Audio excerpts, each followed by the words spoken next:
सभी को प्रणाम। हम पढ़ रहे हैं जन्म शताब्दी पुस्तक माला 36 धर्म मंच से लोक शिक्षण। आइए एक गायत्री मंत्र के साथ स्वाध्याय को आगे बढ़ाएं। ओम भूर्भुवः स्वाहा तत्सवितुर्वरेण्यं भर्गो देवस्य धीमहि धियो यो नः प्रचोदयात्। पिछले स्वाध्याय में गुरुदेव ने समझाया धर्म मंच के बारे में। गुरुदेव काफी कुछ ऑलरेडी बता चुके हैं। पहले भी हमने जन्म शताब्दी में धर्म मंच से रिलेटेड किताबें पढ़ी हैं कि कितना इंपॉर्टेंट रोल है हिंदुस्तान में, क्योंकि आधी से ज्यादा जनता, बहुत सारे लोग पढ़े लिखे नहीं है, और धर्म की कितनी वैल्यू है, धर्म के नाम पर क्या क्या हो रहा है, और अगर उसको सही दिशा दे दी जाए तो क्या क्या हो सकता है।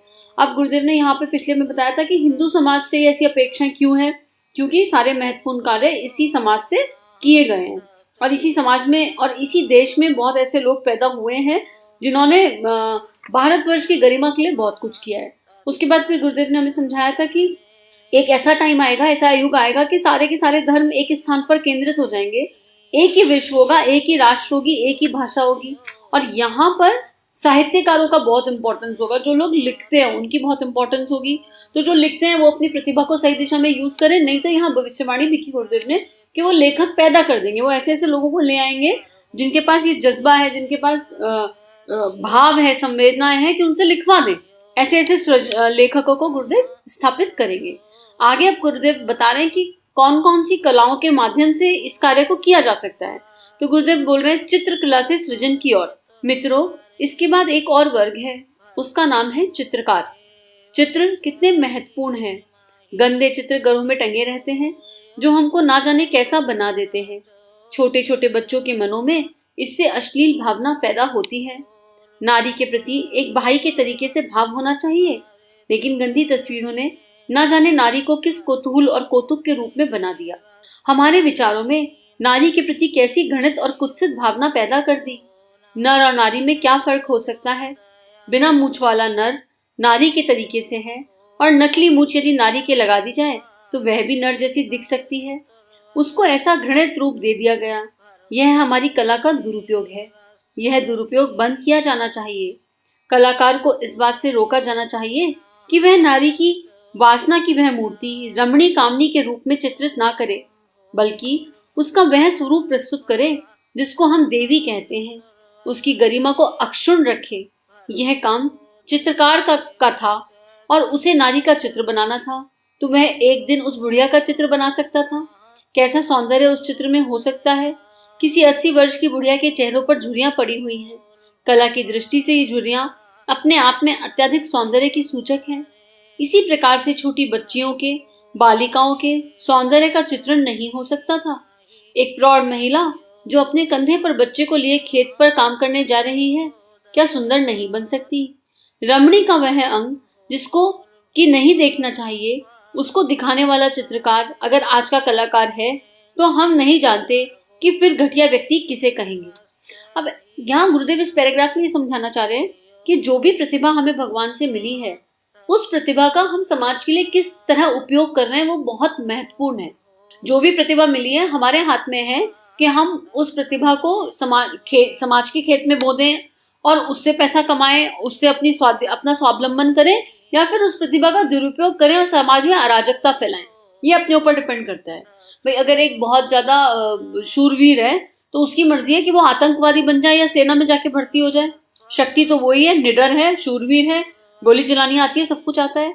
और दूसरा, ये बात गुरुदेव क्यों कह रहे हैं चित्रकला को इतना इम्पोर्टेंस क्यों दी जा रही है, क्योंकि हमारा जो ब्रेन है वो इमेजेस पे काम करता है। अगर मैं यहाँ से कोई एक शब्द बोलूं तो आपके दिमाग में उस शब्द की एक इमेज क्रिएट हो जाएगी। मैं बोलूं फेवरेट फूड, तो जितने लोग सुन रहे हैं ना उनके सबके दिमाग में अलग अलग इमेज क्रिएट होगी। किसी के दिमाग में छोले भटूरे, किसी के दिमाग में पनीर, किसी के दिमाग में पाव भाजी, किसी के दिमाग में कुछ और, किसी के दिमाग में कुछ और। मैंने यहाँ से किसी स्पेसिफिक खाने का नाम नहीं लिया, मैंने तो बस बोला फेवरेट फूड। तो जो आपका फेवरेट फूड था उसकी छवि आपके माइंड में आ गई, जबकि नाम भी नहीं लिया गया, तो अंदर चित्त पर जो पड़ा हुआ है वो आ जाएगा। तो ऐसा ही होता है जब हम इमेजेस देखते हैं, फोटोग्राफ्स देखते हैं, तो हमारी जो ब्रेन है वो एक्टिवेट हो जाती है। अब अगर मेरे सामने एक दीवार है तो मैं चाहूं या ना चाहूं मुझे वो दिख रही है, और मेरे ब्रेन में उसका रिफ्लेक्शन क्रिएट हो रहा है कि ये एक दीवार है, ये वॉल है, इसका रंग क्या है, इसकी प्रॉपर्टीज क्या है। तो ब्रेन क्योंकि इमेजेस पे काम करता है, तो ऐसे छोटे इस तरह के फोटोग्राफ बच्चों की ब्रेन में, बड़ों की ब्रेन में एक इमेज पैदा कर देते हैं। और हम लोग कुत्ते बिल्लियों की योनियों से होकर आ रहे हैं, हम सबके अंदर सारे संस्कार भरे पड़े हैं। तो जो दिखेगा, जैसा परोसा जाएगा, वैसा संस्कार को हवा पानी मिल जाएगा और वो एक्टिवेट हो जाएगा। इसलिए एक चित्रकार का बहुत इंपॉर्टेंट रोल है। और अगर चित्रकार अपनी इस कला का उपयोग, या कोई भी कला आपके पास है और आप उसका उपयोग इस तरह कर रहे हैं जो देश को नीचा ले जा रहा है, जो समाज को नीचा ले जा रहा है, जो हमारे देश के नागरिकों को नीचा ले जा रहा है, तो फिर आप कंट्रीब्यूट नहीं, आप महा अपराध कर रहे हैं। ये एक तरह का अपराध है।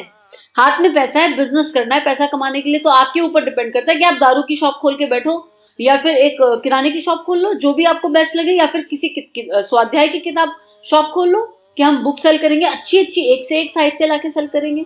हमारे ऊपर डिपेंड करता है। उसके बाद गुरुदेव कह रहे हैं कि उसी कला को हम कैसे, कितना सुंदर चित्रण है कि एक लेडी अपने बच्चे को ले जा रही है, उसको भी तो सुंदर बनाया जा सकता है कंधे पर उठाकर। एक बूढ़ी माँ, एक बूढ़ी औरत एक माँ के रूप में उसे दिखाया जा सकता है कि उसने अपना घर परिवार पाल लिया। तो ये जैसी दृष्टि वैसी सृष्टि, हम पर डिपेंड करेगा कि हम क्या दिखाना चाहते हैं। तो अगर ऐसे लोग कलाकार हैं तो वो कलाकार नहीं है, वो घटिया कैटेगरी के इंसान है। गुरुदेव ये कह रहे हैं कि अपने अंदर अंदर हम झांककर देख लें। आगे लिख रहे हैं, कलाकार साधक बने, मार्गदर्शक बने। हर इंसान जो कलाकार है, अब जैसे प्रज्ञा, अपने गायत्री परिवार के प्रज्ञा गीत हैं, या ब्रह्म कुमारी के आप लोग गीत सुनिए कभी, या फिर ये इसका रॉक बैंड है माधवास का, ये लोगों की कितनी अच्छी सिंगिंग की प्रतिभा है, क्या ही गाना गाते हैं, सबके सब कितना सुंदर गाते हैं। और उस कला का देखो कितना सुंदर सदुपयोग है। एक एक भजन, एक एक प्रज्ञा गीत, एक एक प्रेरणा गीत अंतःकरण में उतर जाता है। इतने सुंदर शब्द, क्या उनकी लिखावट है, क्या उनके शब्द हैं, और क्या मोटिवेशनल है। कोई भी सुन लो आप इनमें से, और भी बहुत कुछ अवेलेबल है।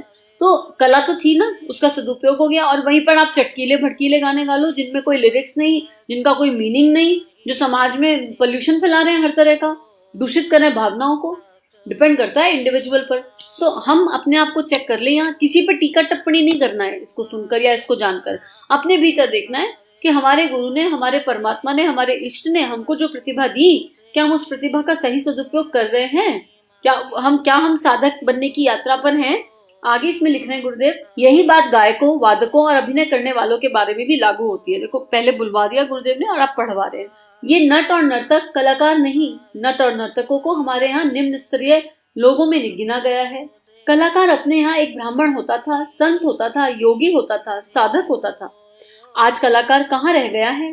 आज तो नर्तक और नट का स्वरूप है, क्योंकि उसने कला को एक वैश्या का रूप दे दिया और उस वैश्या ने मानव समाज को निम्न स्तरीय अधोगामी बना देने में बहुत बड़ा योगदान किया। अब अच्छे से समझ रहे हैं हम लोग कि गुरुदेव का इशारा कहाँ है। कला को कला के जैसे यूज किया जाता तो कितना बढ़िया होता, लेकिन उस कला का दुरुपयोग कर लिया गया। टैलेंट था लेकिन उस टैलेंट का सदुपयोग नहीं करा गया। माता पिता ही बचपन से वो फोल्डर ही क्रिएट नहीं करते हैं। आधे से ज्यादा माता पिता अपने बच्चों को मॉडल बनाना चाहते हैं। कोई बुराई नहीं आपको बच्चे को मॉडल बनाना है, लेकिन मॉडल बहुत तरीके के होते हैं, मॉडल्स में भी बहुत सारे स्वरूप होते हैं। तो हम कौन से स्वरूप का मॉडल अपने बच्चे को बनाना चाहते हैं, वो देखने की बात है। तो गुरुदेव कह रहे हैं कि कलाकार नहीं रह गया आजकल, नर्तक और नट हो गए उन्होंने, क्योंकि उसको रूप ही ऐसा दे दिया जो समाज को नीचे गिरा रहा है, अधोगामी बना रहा है। कलाकार को अब कहना ही पड़ेगा कि कलाकार का मतलब भी साहित्यकार के तरीके से विस्तृत हो गया। पहले कलाकार वे कहलाते थे जो कि हाथ से तस्वीरें बनाते थे। अब तस्वीरें बनाने वाले भी कलाकार, प्रकाशक और विक्रेता भी कलाकार, मूर्तिकार भी कलाकार होता है और गायक वादक भी कलाकार होता है। कलाकार पहले एक श्रेणी होती थी, कलाकार जिसके पास कला है और उसने उस कला को एक आकार दे दिया, कौन सा, एक दिव्य आकार दे दिया, वो कलाकार था। लेकिन अब कोई कलाकार की श्रेणी नहीं बची, क्योंकि अपनी कला का हर कोई दुरुपयोग कर रहा है। मैक्सिमम लोग दुरुपयोग कर रहे हैं। कुछ मूवीज ऐसी नहीं होती जो बहुत मोटिवेशनल होती है, जिनको देखो तो मन प्रसन्न हो जाता है। उन्होंने भी तो, उन मूवीज ने क्या किया, हम जब देखने जाते हैं सिनेमा में, हर तरह का सिनेमा अवेलेबल है, देखने वालों की भी चॉइस है, परोसा वही जा रहा है जो देखने वाले देखने चाहते हैं। अगर देखने वाले बैंड कर दें कि नहीं हम ये पर्टिकुलर चीज नहीं देखेंगे, तो समूह में बहुत शक्ति होती है, समूह की शक्ति बहुत बड़ी होती है। लेकिन देखने वालों को भी वही चाहिए जो देखने योग्य नहीं है, और परोसने वाले तो परोसेंगे ही, क्योंकि एक ही चीज रह गई है मन में, लालच, कहीं ना कहीं मूल भाव में माया, पैसा हो, उसके पूरे पूरे चांसेस हैं। हालांकि किसी के हृदय में नहीं झांक सकते, किसी के ऊपर धारणा नहीं बनानी, किसी के ऊपर टीका टिप्पणी नहीं करनी, केवल अपने भीतर देखना है कि हम क्या कंट्रीब्यूट कर रहे हैं। ऐसा दर्शक भी है तो हम किस चीज को कंट्रीब्यूट कर रहे हैं। आगे गुरुदेव लिख रहे हैं, अब ये सारे के सारे क्षेत्र मिलकर के कला में आने लगे हैं। गायक वादक भी, अभिनय करने वाले भी, नाटक करने वाले भी, समानांतर कला तंत्र खड़ा हो। अब गुरुदेव कह रहे हैं कि जिन लोगों के पास प्रतिभा है वो पैरेलल आके खड़े हो जाएं। मित्रों, आगे चलकर कला के भावनात्मक क्षेत्र और मनुष्य की भावना का विकास करने के लिए कला को हमें अपने क्षेत्र में सम्मिलित करना पड़ेगा। जिस तरह से धर्म मंच के माध्यम से अब तक हम प्रयास करते रहे कि लोगों की भावनाओं में धार्मिकता की वृद्धि की जाए, अब केवल उस तक सीमित रहना काफी नहीं होगा, बल्कि कला को भी हमें अपने हाथ में लेना पड़ेगा। तो गुरुदेव यहाँ कितनी सुंदर बात बता रहे हैं कि पहले तो गुरुदेव केवल धर्म मंच से बात करते थे। और कैसे गुरुदेव ने बताया, धर्म के बारे में गुरुदेव ने कौन सी जन्म शताब्दी पुस्तक माला में लिखा है? एक तो जन्म शताब्दी पुस्तक माला 8, उसमें गुरुदेव बता रहे हैं धर्म तंत्र का दुरुपयोग रुके। और फिर एक है 9, धर्म तंत्र का परिष्कार अत्यंत अनिवार्य। इसमें गुरुदेव ने बताया है कि धर्म तंत्र को गुरुदेव ने कैसे यूज किया है। तो अगर किसी ने नहीं सुनी है तो उन्हें जरूर सुनिए कि एक सीरीज है, इस सीरीज को सुन लेंगे तो ज्यादा अच्छे से समझ में आएगा। फिर है एक है JSPM 30, धर्म तंत्र द्वारा लोक शिक्षण, ठीक है। और ये है धर्म मंच से लोक शिक्षण, अंतर समझ लीजिए, इसको मंच बना रहे हैं। तो अब गुरुदेव कह रहे हैं कि इम्पोर्टेंट हो गया है, जैसे हमने धर्म तंत्र का यूज किया लोक शिक्षण के लिए, अब इसको मंच बनाएंगे, कला के रूप में लोक शिक्षण लेकर आएंगे। क्यों? क्योंकि कला प्रेमी तो इस दुनिया में बहुत सारे हैं। तो अब ऐसे लोगों को जागरूक करना है जिनके अंदर भावना है, जो भावनाशील है, जिनको पता है कि हमारे अंदर जो श्रेष्ठ भावना है उनका श्रेष्ठ सदुपयोग कैसे किया जा सकता है। ऐसे लोगों को इकट्ठा किया जाएगा और उसके माध्यम से श्रेष्ठ को लोगों तक पहुंचाया जाएगा। जैसे प्रज्ञा गीत, अब जैसे प्रज्ञा गीत, और अब एक एग्जाम्पल ले लीजिए, जैसे मुझे बहुत बोलने की आदत थी, बहुत ही ज्यादा बोलने की आदत। और बचपन में तो मतलब ऐसा होता था कि मुझे ये भी नहीं पता होता था कि सामने वाला सुनने में इंटरेस्टेड है या नहीं।